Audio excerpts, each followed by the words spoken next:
Hey guys, welcome back to the channel. If you're new to the channel, as always, the concept behind Get Motivated is to get more out of life. So I just want to start off again by saying thank you for stopping by the channel. Thank you to all my new subscribers. I got quite a few this past week, so I appreciate y'all. I wanted to address why I have the comments turned off, and I think what I'm gonna do, because I agree, right? Like, it's a way to interact with the subscribers. It's a way to get the channel to, like, for that, to grow, so to speak. But because I'm doing my experience when I was working at the prison, I just feel like there's like that division right off the back, right? You got the victim side of the family, then you got the offender side of the family, and I just didn't want to have that. Basically what I didn't want to happen is if somebody comes across my channel and they're actually considering working as a correctional officer, and if they read the comments, I don't want them to get discouraged with any kind of negativity that's on, that's on the comments. So that's why I turned them off. And really, it's like, for me, like, it's all about, for with my channel, it's all about, like, you know um wanting to push yourself to be better, right? For you, not for anyone else, but for you. And there's no negativity over here. There's no, that's just, I mean, if I can control that, that's what I'm gonna do, right? And that's just, I think moving forward, I think I will try to do like a Q&A, like a YouTube live, and maybe go that route. And if y'all have any questions, if you want to, express your concern or your thoughts, opinions, then maybe I'll do that. But like I said, that's why I have the comments turned off, especially with me talking about working at the prison, right? Because I just, like I said, like, there's already division as it is, and then just in, looking at, at the world, what's going on out there, it's like, it's already, like I said, you got one side, then you got the other side, and it's like so much, hate, so much disagreement, so much, and it's like, why? So let me go ahead and get into, into this video. And I mean, it's already, summertime, right? So in Texas, these summers are in the three digits, right? It gets freaking hot up in, here in Texas. So imagine being at the prison, and whether you're an offender or an officer, it gets hot up inside those buildings because it's cement, concrete. So if it's hot outside, it's gonna be even hotter inside, right? And something that we would do on these hot summer days, we would do water rounds. We would legit, from the kitchen, they would send us this big ass barrel of water, and we had to go cell by cell, and we're supposed to pour water, a cup of water, right? But most of these offenders, they would bust out their bowls from commissary, and for the most part, we would give, more than enough, for that day, right? Because it was an everyday thing. And I believe it would be lunch and dinner. I believe we would pass out water. I think, if I'm correct. Like I said, this was back in 2012, 2017. So I don't know if it's still like that now. And and then we would also do what's called the respite area. Each building had a what's called a multi-purpose room, and we would crank up the AC, get all nice and cold in those rooms, and then we would have a list that if these offenders needed to, because they have medical issues, we would remove them from their cell and put them in the respite area and let them cool down. And I think it was either like 30 minutes or an hour. I don't, but we wouldn't do like everybody at once. Like, it would be like, three, five. It just depends on how many we had on the list and how many we wanted to have in that multi-purpose room. And I mean, right? So as an officer, you're still in, and that was something that we would do if they were on lockdown. But for the most part, if they were not on lockdown, like, we would bring the jug to the day room. They were out already in day room. Like, hey, go get your cups. And we would just pour right there from the door, right? But we still had to do, we still had to do mass movement too. So imagine having a long sleeve shirt. You have your vest and you're climbing up them stairs, going up to 3 row, coming back down. I mean, you're gonna get a sweat like you are, so that's just something that, you're not outside, but like that's something that if you're considering, wanting to join this, being a correctional officer, it's like that's something that, it's part of the job, right? Working in that in the heat. And if they have rec, we have morning rec and afternoon rec, and it's the same thing, being out there in the rec tower. Yeah, you have some kind of shade, but you still have that dry heat hitting you, so it's, my advice, drink some water throughout the day, because yeah, it's like I said, it gets hot in there. And then the other issue is when these offenders have day room, guess what they want to do is they want to work out, or they want to just be out in the day room without their shirt. And that's where you're like, hey man, you see me with my shirt on, you gotta have your shirt. And even then, that's part of the offender rules. Like, yes, right, they're in prison, but yet they still have rules to follow, like right off the bat. So, and that's our job as a correctional officer, to enforce those rules, right? I mean, it's in the name itself, correct. You gotta correct the offenders.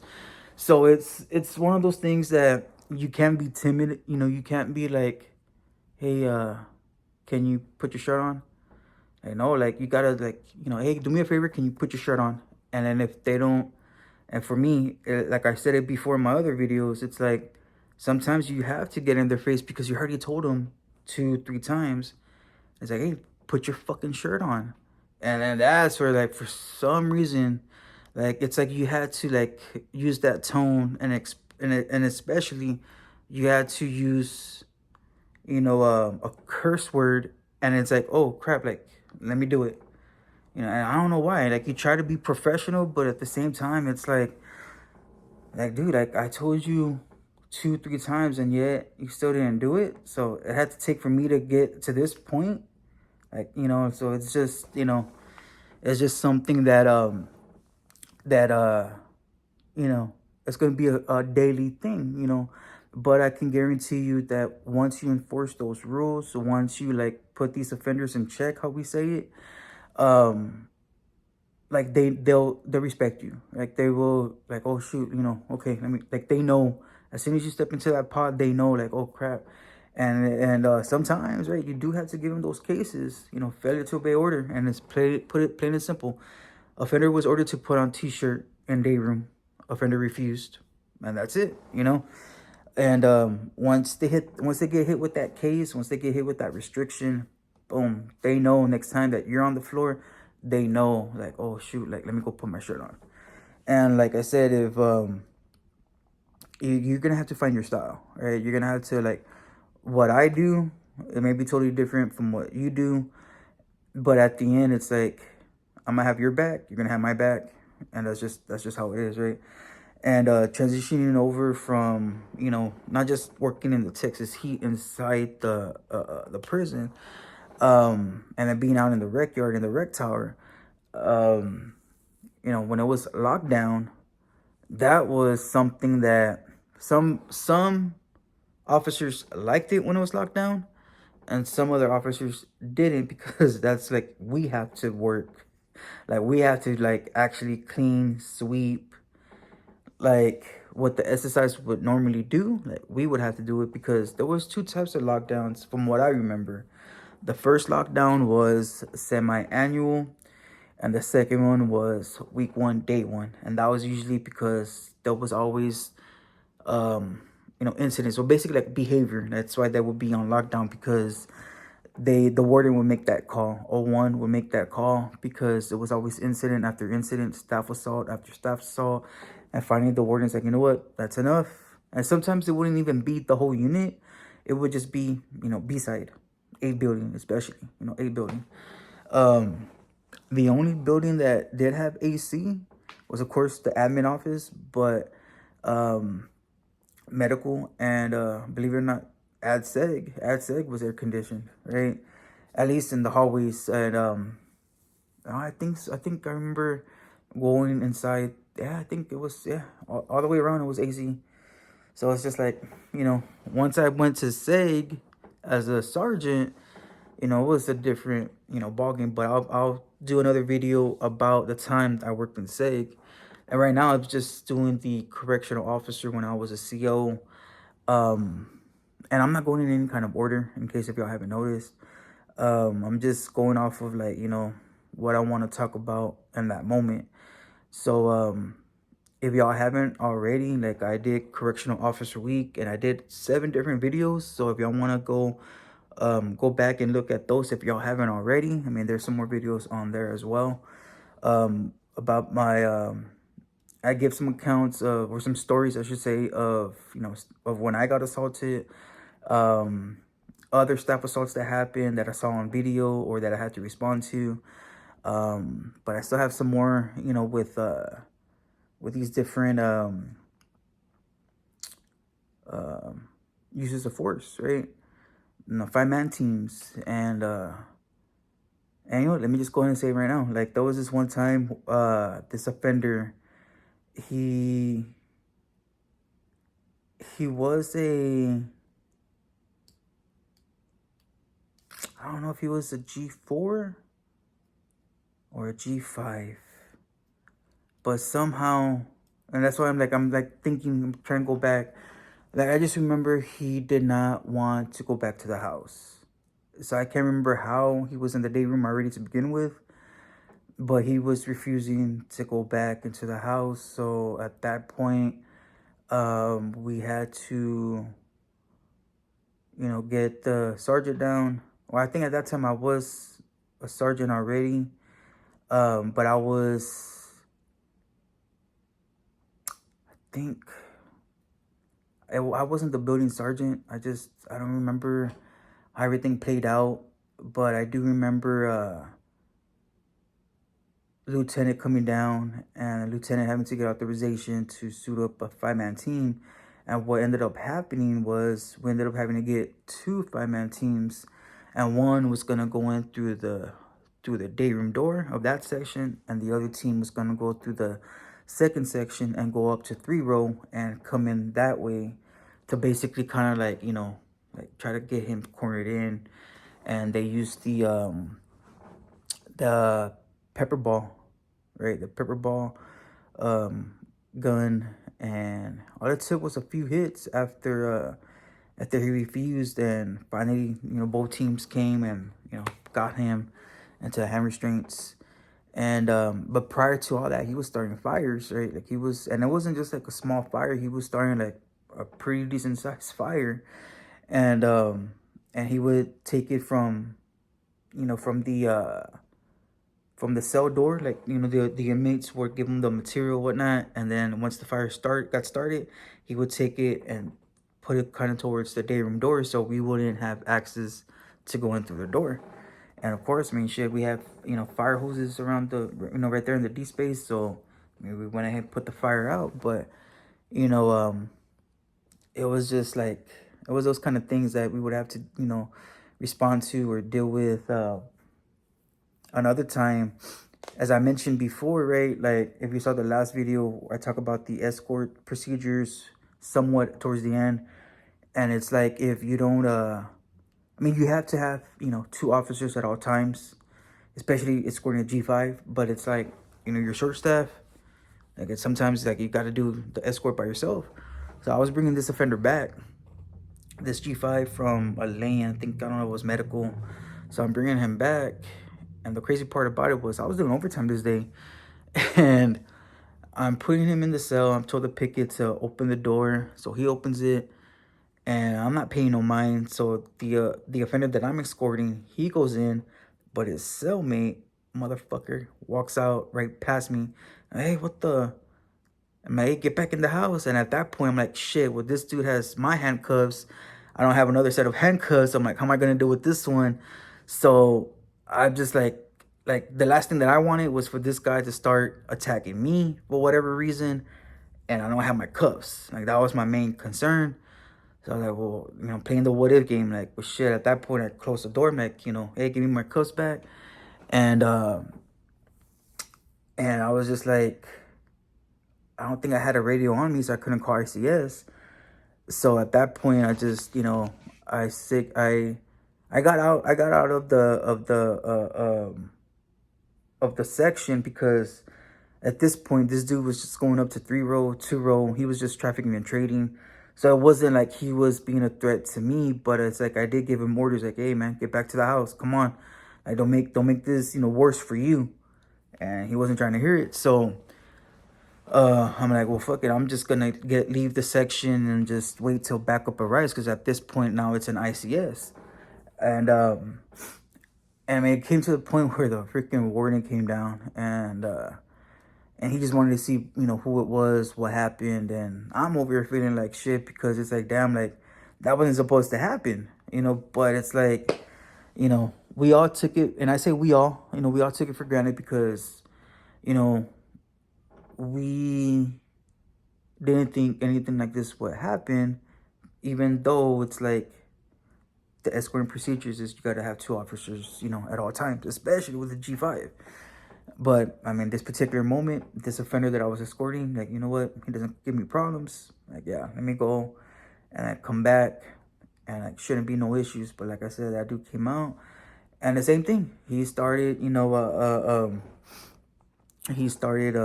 starting fires and just wanting to create a disturbance, right? And of course, suited up the 5-man team. At that time, it was just one team. And same thing, paper ball. And the warden gave us the okay to, like, basically, squash him, so to speak. Right? And I mean, we took him down, put him in hand restraints, and we took him back to that cell, because I mean, he's already a G5. There's no reason to send him to solitary. There's no reason to send him to SEG. Just put him back in the house, and then of course run court, and then from there we'll determine if he's gonna get sent to SEG as a level 3, or as a level 1, or go from there. So I think that'll be it for this video. It's just like I said, right, with this Texas heat, now that it's summer, it's like, oh, and the other thing too, I forgot to mention, the reason why I wear long sleeves is because, yes, I could have wore short sleeves, but it's like, when we were in the training academy, the instructors would give us, stories of what either they saw, or what, they went through, or what, other officers went through. And it's kind of like, it makes sense, right? Like, you don't want to be working the pod, and you're wearing a short sleeve, and you're doing your round, and these offenders, for whatever reason, they're having a bad day, and they decide to, like, throw an unknown liquid substance at you, and your reaction is to go like this, and next thing you know, it's either like hot water, or some of these offenders that would do like poop juice, their own poop, the juice, and just like spray it on you, like, just, yeah. So just imagine, right, having that like on your actual skin, and it's just like, it's not fun. So that's why I always wear the long sleeves in the hot ass days, right? And then of course, getting eye protection, that was something else too, that it was, I mean, think about it, right? It's common sense, because it's like, you don't want to do your security check, and you're passing by a cell, and you want to get all up in the, in the cell door, and if there's no glass, no plexiglass in between, and you have your eyeball like right there, they can easily just, stab you, stab your eyeball, whatever. So it was always good to have, eyeglasses, eye protection, for that, right? Gloves, if you had, gloves, whether it was latex gloves, or just, because you just don't know when you're, having to go through their, if you're having to do a strip search, and you're having to, touch their clothing, like, you just don't know, right? These, it can be a filthy place in there too. Like, you just, like I said, you just don't know. But yeah, I think that'll be it for this video. I appreciate, everybody for tuning in. like I said before, we'll probably do like a Q&A, next couple of days, and just, get on here, get to meet the new subscribers. And if y'all have any questions, any concerns, but again, right, like as I said, the only reason why I turned off the comments, is because I don't want that division. I don't want the negativity. I just don't, right? Like that's just me. Something that I learned is you create the world that you want to have. You create the life that you want to live. Put it like that. And sometimes, yes, right? Sometimes like you can't control everything. Like you can't, but like in this instance, like if I don't have to have the comments on there, like I'm not gonna have them. And all it takes is just for one individual to, for whatever reason, throw something negative, and I'll just turn off the comments. Like that's just the way it is, right? But yeah, I think that'll be it. I hope y'all are well. I hope y'all are blessed. If y'all like this video, give it a like. And if you came across this video, and you like the channel, subscribe. And I'll see y'all on the next one.